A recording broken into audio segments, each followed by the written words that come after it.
어떤 여성들의 경우에는 어떤 신경학적인 원인이 있어서 또는 신체상의 변화가 있어서 문제가 있어서 오르가즘을 잘 못 받는 못 경험하는 여성들도 있지 않느냐.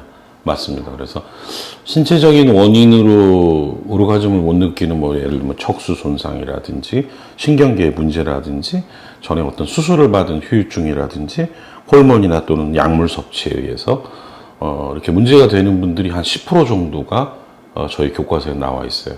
나머지 90%는 심리적인, 정서적인 그런 문제로 볼 수가 있습니다. 그래서 신체적인 원인이 10%, 오르가즘의 원인 중에 그다음에 나머지 90%에 해당되는 거는 정신사회적인 원인이라고 표현을 하는데, 그게 크게 몇 가지 제가 정리한 교과서에 의하면 크게 한 6가지로 나눌 수 있습니다. 첫 번째는 제가 전에 말씀드렸듯이 굉장한 기대치를 가진 오르가즘에 대한 잘못된 인식. 그래서 내가 그걸 느끼지 못하면 느끼지 못하는 거다. 그 기대치가 안 되면 이건 오르가즘이 아니라는 것들도 있을 수 있죠. 근데 실질적으로 보면 두 번째 원인 중에는 파트너와의 문제가 많습니다. 그래서 부부간의 문제 또는 부부는 아니어도 성 파트너에 대한 문제가 있을 때 갈등이 있다든지 대화가 안 되든지 한바탕 크게 싸웠다든지 이러한 상태에서는 오르가즘으로 당연히 가기가 없겠죠. 가기가 어렵겠죠.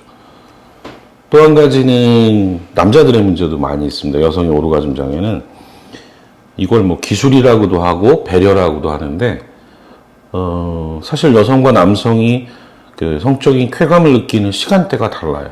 남성의 경우에는 보통 3분 정도, 여성의 경우에는 그것보다는 한 3배에서 5배, 한 10분에서 15분 정도의 충분한 성적 자극이 주어져야 됩니다.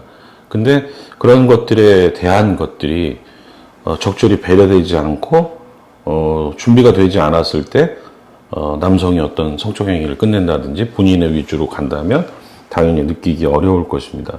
그리고 또 여성들과 남성은 좀 차이가 있는 게, 남자들 같은 경우에는 자위하는 것이나 또는 여성과의 성적 관계에 그런 어떤 성감을 느끼는 그 방법이 거의 비슷한데, 여자들은 그렇진 않아요.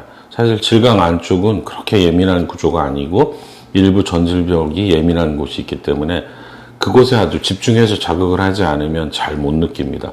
그것보다는 외음부에 있는 클리토리스, 음액의 귀두, 이 부위가 굉장히 성적인 자극을 느끼기 쉬운데, 따라서 연구자에 의해서 보면 성적 자극을 위한 여성들의 자위는 대부분 질각 내보다는 음액 자극이 위주가 된다는 거.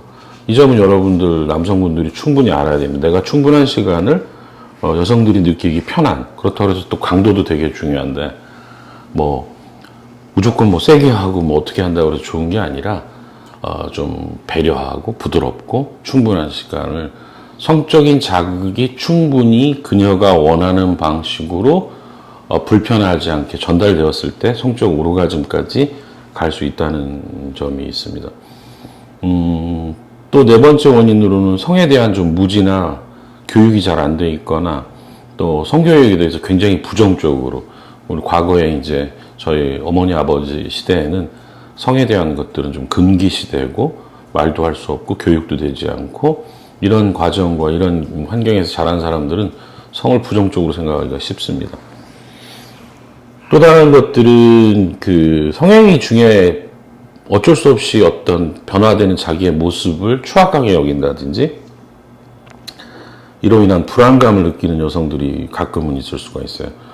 내가 성적인 반응을 보이는 것 자체가 상대방한테 고급스럽지 않다, 보여주고 싶지 않다 할 때는 무의식적으로 성적 오르가즘에 오르는 거를 억제할 수가 있다는 거죠.